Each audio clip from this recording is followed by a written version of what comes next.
ആശങ്ക അകന്നില്ല എന്ന അഭിപ്രായമാണ് എനിക്കുള്ളത്. എന്ന് മാത്രവുമല്ല, ഇന്നലെയും ഇന്നുമായി നടന്ന യോഗങ്ങളിൽ ആശങ്കകൾ ഉന്നയിക്കപ്പെടുകയാണല്ലോ ചെയ്തിട്ടുള്ളത്. ശക്തമായ ചില ആശങ്കകളാണ് ദീപാദാസ് മുൻഷിയുമായുള്ള കൂടിക്കാഴ്ചയിൽ ഘടകകക്ഷി നേതാക്കളെല്ലാം പറഞ്ഞിട്ടുള്ളത്. അതിൽ ഏറ്റവും പ്രധാനമായിട്ട് ഞാൻ കാണുന്നത് ലീഗിൻ്റെ ചില വിമർശനങ്ങളാണ്. ഇന്നിപ്പോൾ പി.കെ. കുഞ്ഞാലിക്കുട്ടിയാണ് ദീപാദാസ് മുൻഷിയുമായിട്ട് ചർച്ച നടത്തിയത്. ആ കൂടിക്കാഴ്ച ആകെ 10 മിനിറ്റേ ഉണ്ടായിരുന്നുള്ളൂ. 3 കാര്യങ്ങളാണ് ലീഗ് അഥവാ കുഞ്ഞാലിക്കുട്ടി ലീഗിൻ്റെ ആവശ്യങ്ങളായി മുന്നോട്ട് വെച്ചിരിക്കുന്നത്. അതിൽ ആദ്യത്തെ ആവശ്യമെന്ന് പറയുന്നത് കോൺഗ്രസിൽ ഐക്യമുണ്ടാകണം എന്നുള്ളതാണ്. ഒന്നാമത്തെ ആവശ്യം കോൺഗ്രസിൽ ഐക്യമുണ്ടാകണം എന്നുള്ളതാണ്. കോൺഗ്രസിൽ ഐക്യമുണ്ടാകണം എന്നൊരു ഘടകകക്ഷി പറഞ്ഞാൽ അതിൻ്റെ അർത്ഥം എന്താ? കോൺഗ്രസിൽ ഐക്യമില്ല എന്നുള്ളതല്ലേ? അത് വളരെ ശക്തമായൊരു ആശങ്കയല്ലേ? രണ്ടാമത്തതാണ് ഏറ്റവും പ്രധാനപ്പെട്ട ആശങ്ക. മുന്നണിയുടെ കെട്ടുറപ്പ് കോൺഗ്രസ് ഉറപ്പാക്കണം എന്നാണ് ലീഗ് പറയുന്നത്. മുന്നണിയുടെ കെട്ടുറപ്പ് കോൺഗ്രസ് ഉറപ്പാക്കണമെങ്കിൽ എന്താണ് ചെയ്യേണ്ടത്? കോൺഗ്രസ് ആദ്യം ശക്തമായി നിൽക്കണം, അല്ലേ? ശക്തമായി നിൽക്കുന്ന കോൺഗ്രസിൽ വിശ്വസിച്ചുകൊണ്ടേ ആ മുന്നണിയിൽ UDFലും മറ്റ് ഘടകകക്ഷികൾക്ക് തുടരാൻ കഴിയുള്ളൂ. ശക്തമല്ലാത്തൊരു കോൺഗ്രസ് അഥവാ അനൈക്യപ്പെട്ട് നിൽക്കുന്ന കോൺഗ്രസ് നിശ്ചയമായും മുന്നണി ഘടകകക്ഷികൾക്കൊരു പ്രശ്നം തന്നെയാണ്. നമ്മളിപ്പോൾ മനസ്സിലാക്കേണ്ട ഒരു കാര്യം എന്ന് വെച്ചാൽ, കഴിഞ്ഞ 10 വർഷമായി പ്രതിപക്ഷത്തിരിക്കുകയാണ് UDF എന്ന് പറയുന്ന മുന്നണി. ആ മുന്നണിയിലെ ഘടകകക്ഷികൾക്ക് ഇനി ഒരു പരാജയം കൂടി ഏറ്റുവാങ്ങാൻ കഴിയില്ല. പരാജയപ്പെട്ടാൽ നിലനിൽപ്പില്ലാത്ത ഈർക്കിലി പാർട്ടികളാണ് ഭൂരിഭാഗവും. അപ്പോൾ അവരൊക്കെ ചേരിമാറിപ്പോകാനുള്ള സാധ്യതയുണ്ട്. സ്വാഭാവികമായും കോൺഗ്രസ് മുന്നണിയുടെ കെട്ടുറപ്പ് ഉറപ്പാക്കണമെന്ന് പറയുമ്പോൾ കോൺഗ്രസിൻ്റെ വലിയ ഉത്തരവാദിത്വത്തെയാണ് ചൂണ്ടിക്കാണിക്കുന്നത്. അതുതന്നെയാണ് അവസാനത്തെ പ്രശ്നമായിട്ടും കുഞ്ഞാലിക്കുട്ടി ചൂണ്ടിക്കാണിക്കുന്നത്. കോൺഗ്രസ് മുന്നണിയെ നയിക്കുന്ന പാർട്ടി എന്ന നിലയ്ക്ക് കൂടുതൽ ഉത്തരവാദിത്വത്തോടുകൂടി പെരുമാറണം. അപ്പോൾ യഥാർത്ഥത്തിൽ ആശങ്കകൾ ഉന്നയിക്കുകയാണ് ചെയ്തിട്ടുള്ളത്. ഇതേ അഭിപ്രായങ്ങൾ തന്നെയാണെന്ന് CMP പറഞ്ഞിട്ടുള്ളത്, RSP പറഞ്ഞിട്ടുള്ളത്, കേരള കോൺഗ്രസ് പറഞ്ഞിട്ടുള്ളത്, മറ്റ് ചെറിയ പാർട്ടികൾ പറഞ്ഞിട്ടുള്ളത്. കോൺഗ്രസിലെ അനൈക്യം തന്നെയാണ്. നേരത്തെ അരുൺ സൂചിപ്പിച്ചതുപോലെ ഫെബ്രുവരി 28 ഒരു വലിയ യോഗം AICC ആസ്ഥാനത്ത് കോൺഗ്രസ് കൂടിയല്ലോ. അത് കോൺഗ്രസ് ഹൈക്കമാൻഡ് തന്നെ മുൻകൈ എടുത്തുകൊണ്ട് നടത്തിയൊരു യോഗമാണ്. ആ യോഗത്തിൻ്റെ ആ യോഗത്തിൻ്റെ ഉദ്ദേശം എന്തായിരുന്നു? ആ യോഗത്തിൻ്റെ ഉദ്ദേശം എന്ന് പറയുന്നത് പാർട്ടിയിൽ ഐക്യമുണ്ടാക്കുക എന്നുള്ളതായിരുന്നു, അല്ലെ? ഒറ്റ അജണ്ടയുടെ മേലിലാണ് ആ യോഗം നടന്നത്. 25ഓളം പ്രമുഖരായ നേതാക്കൾ ഡൽഹിക്ക് വിളിച്ചു വരുത്തിയിട്ടാണല്ലോ ആ യോഗം നടത്തിയത്. ആകപ്പാടെ K. മുരളീധരനും മുല്ലപ്പള്ളി രാമചന്ദ്രനും മാത്രമാണ് പങ്കെടുക്കാറുള്ളത്. ബാക്കി എല്ലാ പ്രമുഖരായ നേതാക്കളും ആ യോഗത്തിൽ പങ്കെടുത്തിരുന്നു. ആ യോഗത്തിൽ ആവശ്യപ്പെട്ടത് എന്താണ്? നിങ്ങൾ ഒറ്റക്കെട്ടായി നിൽക്കണം, വിരുദ്ധാഭിപ്രായങ്ങൾ പറയരുത്, വിവാദ പ്രസ്താവനകൾ നടത്തരുത്. എന്നിട്ട് പുറത്തേക്ക് വന്നിട്ടുള്ള KC വേണുഗോപാലും ദീപാദാസ് മുൻഷിയും മാധ്യമങ്ങളോട് പറഞ്ഞ എന്താ?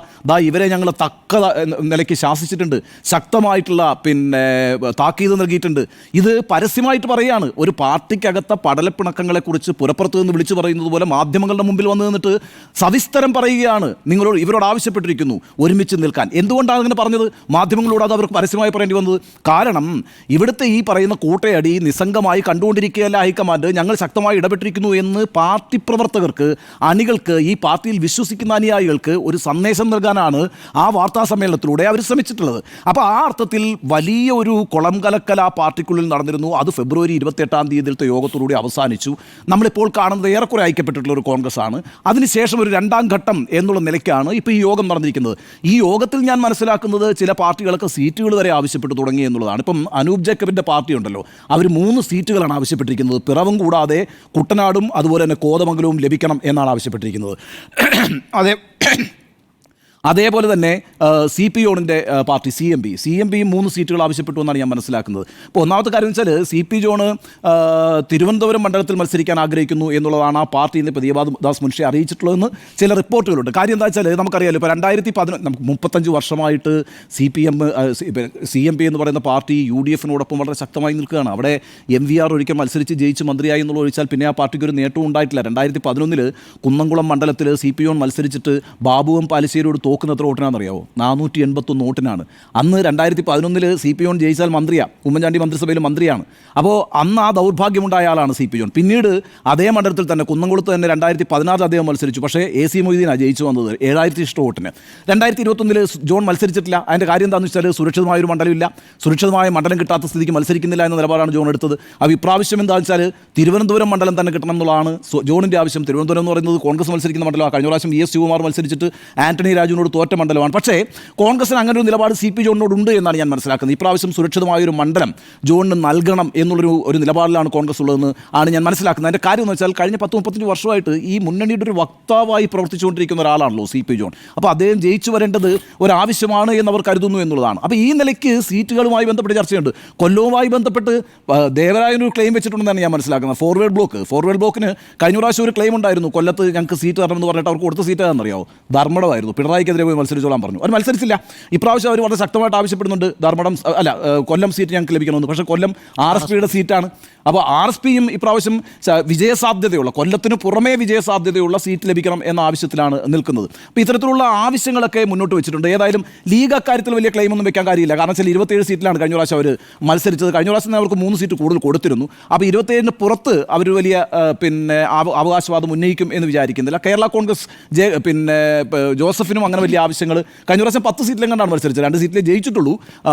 അപ്പോൾ ഈ രീതിയിൽ സീറ്റ് ചർച്ചകളൊക്കെ ആരംഭിച്ചിട്ടുണ്ട്. പക്ഷേ പ്രശ്നം എന്താണെന്ന് വെച്ചാൽ, ഞാൻ മനസ്സിലാക്കുന്നൊരു കാര്യം എന്ന് വെച്ചാൽ, ഈ സഖ്യകക്ഷികൾ ഏറ്റവും പ്രധാനമായും ഉന്നയിച്ചിട്ടുള്ളൊരു ആശങ്ക എന്ന് പറയുന്നത് കോൺഗ്രസുമായിട്ട് ബന്ധപ്പെട്ടാണ്.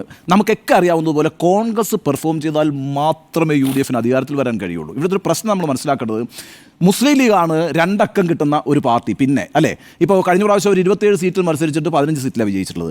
ലീഗിൻ്റെ തന്നെ വിലയിരുത്തൽ 20 സീറ്റ് വരെ ഇപ്രാവശ്യം ലഭിക്കാം എന്നുള്ളതാണ്. 20 സീറ്റാണ് അവർ മാക്സിമം പ്രതീക്ഷിക്കുന്നത്. പിന്നെ മറ്റുള്ള പാർട്ടികളാണല്ലോ നമ്മൾ നോക്കുന്നത്. 2 സീറ്റാണ് ജോസഫിനുള്ളത്. ഒരു സീറ്റ് പാലയിൽ നമ്മുടെ മാണി സി കാപ്പനുണ്ട്, പിറവത്ത് അനൂപ് ജേക്കബ് ഉണ്ട്, RMP വടകരയിലുണ്ട്. കഴിഞ്ഞല്ലോ, ഇത്രയേ ഉള്ളൂ. അപ്പോൾ 5 സീറ്റാണ് ബാക്കി പറയുന്ന സഖ്യകക്ഷികൾക്കൊക്കെ കൂടെ കിട്ടും. അപ്പോൾ 25 സീറ്റാണ്. ഇതൊക്കെ നിലനിർത്തിയാൽ ഈ പറയുന്ന കണക്കുകളൊക്കെ ശരിയായാലും ഒരു 25 സീറ്റ് മുന്നണിയിലെ ഘടകകക്ഷികൾ കൊണ്ടുവരും. ബാക്കി 50 സീറ്റ്, 71 സീറ്റാണ്. പക്ഷേ കംഫർട്ടബിളായിട്ടൊന്ന് ഭരിക്കണമെങ്കിൽ 75 സീറ്റ് കുറഞ്ഞാൽ ശരിയാവില്ല, 80 സീറ്റ് വേണം. കാരണം വെച്ചാൽ ഈ 2011 സർക്കാരിനോട് എടുത്ത നിലപാട് 2025-ൽ 26-ൽ ഇടതുപക്ഷം എടുക്കണമെന്നില്ല. അന്ന് UDF സർക്കാരിനെ താഴത്ത് വീഴ്ത്തേണ്ടെന്നുള്ള തീരുമാനമായിരുന്നു LDF എടുത്തിരുന്നത്. അവർ ആ ജനവിധി അംഗീകരിച്ചുകൊണ്ട് പ്രതിപക്ഷത്തിരിക്കാനാണ് തീരുമാനിച്ചത്. അതിന് വേറെ കാരണങ്ങളൊക്കെ ഉണ്ട്, VS ഉമായിട്ടുള്ള ഫൈറ്റും ഒക്കെ ഉണ്ട്. അതൊരു ഒരർത്ഥത്തിൽ തോറ്റു കൊടുത്തൊരു തെരഞ്ഞെടുപ്പ് കൂടിയായിരുന്നല്ലോ ഒരർത്ഥത്തിൽ. അല്ലെങ്കിൽ അന്ന് തുടർഭരണം വരേണ്ടതാണ് 2011-ൽ. ചില മണ്ഡലങ്ങളിലൊക്കെ വളരെ ചെറിയ വോട്ടിൻ്റെ വ്യത്യാസത്തിലാണ് ഇടതുപക്ഷത്തിൻ്റെ കാൻഡിഡേറ്റുകൾ തോറ്റുപോയിട്ടുള്ളത്. അപ്പോൾ ഇപ്രാവശ്യം അങ്ങനെ ആയിരിക്കത്തില്ല. ഒരു 80 സീറ്റിന് മുകളിൽ നിങ്ങൾക്ക് കിട്ടാൻ കഴിയാത്ത പക്ഷം UDFന് സർക്കാർ ഉണ്ടാക്കാൻ കഴിയുമെന്ന് വിചാരിക്കേണ്ട. പല തന്ത്രങ്ങളും 26-ൽ ആവിഷ്കരിക്കപ്പെടും. തുടർഭരണം ഉണ്ടാവുക എന്നുള്ളത് CPM-ൻ്റെ ഒരു തീരുമാനമാണ്. അപ്പോൾ അതിനനുസരിച്ചുള്ള ചില ചരടുവലികളൊക്കെ നടക്കാനുള്ള സാധ്യതയുണ്ട്. അപ്പോൾ ഈ പറഞ്ഞ കണക്ക് 55 സീറ്റ് വരണം. പിന്നെ ഈ 55 സീറ്റ് ഉണ്ടാക്കേണ്ട ഉത്തരവാദിത്തം ആർക്കാണെന്ന് അറിയാമോ? കോൺഗ്രസ് പാർട്ടിക്കാണ്. 21 സീറ്റ് അവരുടെ കയ്യിലുള്ളത്. ഞാനൊരു കണക്ക് നോക്കി, 3000 വോട്ടിന് താഴെ കഴിഞ്ഞ പ്രാവശ്യം മത്സരിച്ച് 3000 വോട്ടിന് തോറ്റിട്ടുള്ള കോൺഗ്രസ് മണ്ഡലങ്ങൾ നോക്കിയപ്പോഴത്തേക്കും 11 മണ്ഡലങ്ങൾ മാത്രമേ ഉള്ളൂ. 11 മണ്ഡലങ്ങളിൽ 3000-വോ 3000-ന് താഴെയോ ആണ് ഭൂരിപക്ഷം. അത് ഞാൻ പറഞ്ഞുതരാം. ആ മണ്ഡലങ്ങൾ എന്ന് പറയുന്നത് താനൂര് മലപ്പുറത്ത്, താനൂരും തവനൂരും മലപ്പുറത്ത്, അതുപോലെ തന്നെ പാലക്കാട് തൃത്താല, തൃശ്ശൂരൊക്കെ 941 വോട്ടിനാണ് കഴിഞ്ഞ പ്രാവശ്യം പത്മജ വേണുഗോപാൽ തോറ്റുപോകുന്നത്. അതേപോലെ കുന്നത്തുനാട് സജീന്ദ്രൻ 2500 വോട്ടിൻ്റെ വ്യത്യാസത്തിലാണ് തോറ്റുപോകുന്നത്. പീരുമേട് വാടൂർ സോമൻ ജയിക്കുന്നത് 1800 വോട്ടിൻ്റെ വ്യത്യാസത്തിലാണ്. അതുപോലെ തന്നെ റാന്നി പ്രമോദ് നാരായണൻ, അടൂര് ചിറ്റയം ഗോപകുമാർ, അതുപോലെ തന്നെ ചവറയിൽ സുജിത് വിജയൻ പിള്ള, കൊല്ലത്ത് മുകേഷ് ബിന്ദു കൃഷ്ണയായിട്ട് വിജയിക്കുന്ന എത്ര വോട്ടിൻ്റെ വ്യത്യാസത്തിലാണെന്ന് അറിയോ? 2500 വോട്ടിൻ്റെ വ്യത്യാസത്തിലാണ് വിജയിക്കുന്നത്. അതേപോലെ തന്നെയാണ് കുന്നത്തൂർ കോവൂർ കുഞ്ഞുമോൻ്റെ നാട്. ഈ പറയുന്ന 11 മണ്ഡലങ്ങളിൽ 3000 വോട്ടിന് താഴെയാണ് ഭൂരിപക്ഷം എന്ന് പറയുന്നത്. വേണമെങ്കിൽ പിടിക്കാവുന്ന മണ്ഡലം നമുക്ക് കണക്കാക്കാം, വെറുതെ കണക്ക് കൂട്ടാം. കാരണം വെച്ചാൽ 3000 എന്നൊക്കെ പറയുന്ന മാർജിൻ എന്ന് പറയുന്നത് ഒരു ഇഞ്ചോടിഞ്ച് പോരാട്ടം നടന്നു ഒരു നിയമസഭാ മണ്ഡലത്തിൽ നമുക്ക് വിലയിരുത്താൻ പറ്റും. 21 സീറ്റുകൾ ഇപ്പോൾ കോൺഗ്രസ് ഉണ്ട്. അത് നിലനിർത്തിക്കൊണ്ട് പിന്നെ പിടിക്കാവുന്ന 11 മണ്ഡലങ്ങളാണുള്ളത്. അപ്പോൾ എത്രയായി? 32 സീറ്റാണ് ലക്ഷ്യം വെക്കാൻ പറ്റുന്നത് ഇപ്പോഴത്തെ ഒരു നിലവിലെ കണക്കനുസരിച്ച്. വേറൊരു വലിയ പ്രശ്നം നിൽക്കുന്നത് എന്താ അറിയോ? 62 സീറ്റുകളിലാണ് CPM ജയിച്ചു വന്നിരിക്കുന്നത്. കഴിഞ്ഞ പ്രാവശ്യം മത്സരിച്ചത് 75 സീറ്റാണ്, തോറ്റത് ആകെ 13 സീറ്റാണ്. 62 സീറ്റിൽ വിജയിച്ചു വരുമ്പോഴേ ഞാൻ കണക്ക് നോക്കുമ്പം 42 സീറ്റുകളിൽ CPM-ൻ്റെ ഭൂരിപക്ഷം എത്രയാണെന്ന് അറിയാമോ? 20,000-ന് മേളിലാണ്. 20,000-ന് മേളെന്ന് പറയുമ്പോൾ ചില മണ്ഡലങ്ങളിൽ മാത്രമാണ് 20, 22, 23 ഒക്കെ. ചിലതിലൊക്കെ 30-ന് മുകളിലാണ്, 30, 35, 38 ഒക്കെയാണ്. 67,000 വോട്ടിൻ്റെ ഭൂരിപക്ഷത്തിലാണ് ശൈലജ ടീച്ചർ ജയിക്കുന്നത്.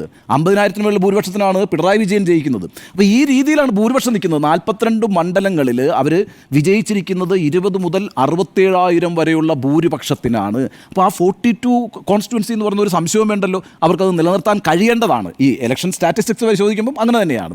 പിന്നെ ഈ വീഴ്ച വരാവുന്നത് ഈ പറയുന്ന 3000 വോട്ടിൽ തന്നെ ആകുമ്പോൾ തന്നെ ഈ 32 സീറ്റുകളെ വരുന്നുള്ളൂ കോൺഗ്രസിനെ സംബന്ധിച്ചിടത്തോളം. അപ്പോൾ എങ്ങനെയാണ് കോൺഗ്രസ് ഈ ഒരു വലിയ വിജയം നേടാൻ എങ്ങനെ പ്രാപ്തമായിരിക്കുന്നു എന്നൊരു പ്രശ്നമുണ്ട്.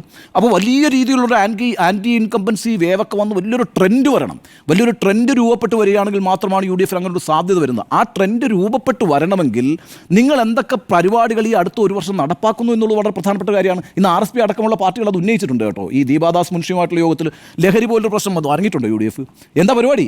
ഞാൻ പറയുന്നത് സംസ്ഥാനം ഒരു വലിയ പ്രധാനപ്പെട്ട ഒരു വിഷയം ചർച്ച ചെയ്തുകൊണ്ടിരിക്കുമ്പോൾ ആ വിഷയത്തിന്മേൽ പ്രതിപക്ഷ പാർട്ടികൾ എന്ത് ചെയ്തുകൊണ്ടിരിക്കുന്ന ഒരു പ്രശ്നമല്ല. ഒരു മുന്നണി എന്നുള്ളതിലേക്ക് അവരുടെ പരിപാടി എന്താണ്? ഇത്തരം വിഷയങ്ങളൊക്കെ ഇന്ന് ഈ യോഗത്തിൽ ഉന്നയിക്കപ്പെട്ടിട്ടുണ്ട്. അതായത് പുതിയ പരിപാടികൾ ഉണ്ടാവുക, അതേപോലെ തന്നെ കേരളത്തിൻ്റെ വികസനവുമായി ബന്ധപ്പെട്ട ചില പ്രോജക്റ്റുകൾ അവതരിപ്പിക്കാൻ കഴിയുക, ഇപ്പോൾ തന്നെ മാനിഫെസ്റ്റോയുടെ പ്രവർത്തനം നടത്തിക്കൊണ്ട് അത് ആദ്യം തന്നെ അവതരിപ്പിക്കുക, വളരെ മുന്നേ തന്നെ സ്ഥാനാർത്ഥികളെ തീരുമാനിച്ചുകൊണ്ട് ഏറ്റവും സുഗമമായി സീറ്റ് വിഭജനം നടത്തി വളരെ പെട്ടെന്ന് തന്നെ പ്രവർത്തനങ്ങളിലേക്ക് പോവുക. ഇത്തരം കാര്യങ്ങളൊക്കെയാണ് ഇന്നിപ്പോൾ ഈ യോഗത്തിൽ ഈ ഘടകകക്ഷികൾ ആവശ്യപ്പെട്ടിരിക്കുന്നത്. ഇതെല്ലാം ആശങ്കയാണെന്ന് ഞാൻ പറയുന്നത്. ഇതൊന്നും എളുപ്പമല്ല ഈ പ്രശ്നങ്ങളൊന്നും പരിഹരിക്കാൻ. അപ്പം അതുകൊണ്ട് കോൺഗ്രസ് ആണ് ഇവിടെ പെർഫോം ചെയ്യേണ്ടതെന്നും കോൺഗ്രസിന് മാത്രമാണ് ഈ മുന്നണിയെ അധികാരത്തിലെത്തിക്കാൻ കഴിയുകയുള്ളൂ എന്നും ഘടകകക്ഷികൾക്ക് ഉത്തമമായ ബോധ്യമുണ്ട്. പക്ഷേ അതിന് കോൺഗ്രസ് എത്രത്തോളം മുൻകൈ എടുക്കുന്നുണ്ട് എന്നുള്ള ആശങ്കയാണ് ഏറ്റവും ശക്തമായി ഇന്ന് എല്ലാ ഘടകകക്ഷികളും ഉന്നയിച്ചിരിക്കുന്നത്. വലിയ മീറ്റിങ്ങുകളൊന്നും ആയിരുന്നിട്ടും നടന്നില്ല. ആകപ്പാടെ RSPയുടെ മീറ്റിംഗ് 50 മിനിറ്റ് നീണ്ടു എന്നുള്ളത് ഒഴിച്ചാൽ ചെറിയ ചെറിയ കൂടിക്കാഴ്ചകളാണ് നടന്നത്. ഇപ്പം ദീപാദാസ് മുൻഷി തന്നെ പറഞ്ഞിട്ടുള്ളതാണ് ഇതൊരു റുട്ടീനായ കൂടിക്കാഴ്ചയാണ്. പക്ഷേ ദീപാദാസ് മുൻഷി പോലും അതൃപ്തി രേഖപ്പെടുത്തുന്നുണ്ട് എന്നാണ് ഞാൻ മനസ്സിലാക്കുന്നത് കോൺഗ്രസിൻ്റെ കാര്യത്തിനകത്ത്. അതായത് ആഫ്റ്റർ ഈ പറയുന്ന ഫെബ്രുവരി 28 നടന്ന യോഗത്തിന് ശേഷം പോലും വേണ്ട രീതിയിലുള്ളൊരു മികവ് പ്രവർത്തനത്തിനകത്ത് വരുത്തുന്നില്ല കോൺഗ്രസ്. അവരെല്ലാം ചട്ടപ്പടി പോയിക്കൊണ്ടിരിക്കുന്നു. നമുക്ക് വേണ്ടത് കർണാടകത്തിലെയും അതുപോലെ തന്നെ തെലുങ്കാനയിലെയും ഒക്കെ മാതൃകയാണ്. ആ മാതൃകയിൽ കോൺഗ്രസ് പ്രവർത്തിക്കേണ്ടതുണ്ട്. അതിന് കോൺഗ്രസ് ഇപ്പോഴും തയ്യാറെടുത്തിട്ടില്ല എന്നൊരു വിമർശനം ദീപാദാസ് മുൻഷിക്ക് തന്നെയുണ്ട്. അത് അവർ ഘടകകക്ഷികളുമായിട്ടും പങ്കുവച്ചിട്ടുണ്ടെന്നാണ് ഞാൻ മനസ്സിലാക്കുന്നത്. അതുകൊണ്ട് അത്തരത്തിൽ ചില ചർച്ചകൾ ഇന്ന് നടന്നുവെങ്കിൽ കൂടിയും ഘടകകക്ഷികളെ സംബന്ധിച്ച് ഇപ്പോഴും അവരുടെ ആശങ്ക അവസാനിച്ചിട്ടില്ല എന്ന് മാത്രവുമല്ല, ആശങ്ക അനുദിനം വർദ്ധിച്ചുകൊണ്ടിരിക്കുന്ന ഒരവസ്ഥയാണ് കണ്ടുകൊണ്ടിരിക്കുന്നത്. കാരണം ഈ കണക്കുകളെല്ലാം വെച്ച് പരിശോധിക്കുമ്പോൾ എവിടെയാണ് വിജയിച്ചു വരാനുള്ളൊരു സാധ്യത എന്നൊരു വിഷയം അവരെ അലട്ടുന്നുണ്ട്. ആ വിഷയത്തിന്മേൽ ആ അലട്ടുന്നതിനോടൊപ്പമാണ് ഈ പറയുന്ന കോൺഗ്രസിലെ അനൈക്യവും നിലനിൽക്കുന്നത് എന്നുള്ളതാണ്. അപ്പോൾ അതുകൊണ്ട് ഇന്നത്തെ ഈ യോഗത്തിനകത്ത് ഏറ്റവും ശക്തമായ വിമർശനം ഉന്നയിച്ചിരിക്കുന്നത് ലീഗാണ്. ലീഗ് പറഞ്ഞിരിക്കുന്ന ആ 3 വിമർശനവും വളരെ പ്രധാനമാണ്. കോൺഗ്രസിൽ ഐക്യമുണ്ടാകണം, കോൺഗ്രസ് ഈ മുന്നണിയെ നയിക്കുന്ന പാർട്ടി എന്ന നിലയിൽ കൂടുതൽ ഉത്തരവാദിത്വത്തോടെ പെരുമാറണം, മുന്നണിയുടെ കെട്ടുറപ്പിനെ കോൺഗ്രസ് ഉറപ്പാക്കണം. ഈ 3 കാര്യങ്ങൾ അതിശക്തമായിട്ട് ലീഗ് പറഞ്ഞിട്ടുണ്ട്. അത് തന്നെയാണ് മറ്റ് ഘടകകക്ഷികളും ഏറെക്കുറെ ദീപാദാസ് മുൻഷിയോട് പറഞ്ഞിരിക്കുന്നത്. ആ അർത്ഥത്തിൽ ആശങ്കകൾ ആ മുന്നണിക്കുള്ളിൽ വർദ്ധിച്ചു വരുന്നു എന്ന് തന്നെയാണ് എൻ്റെ ഒരു വിലയിരുത്തൽ.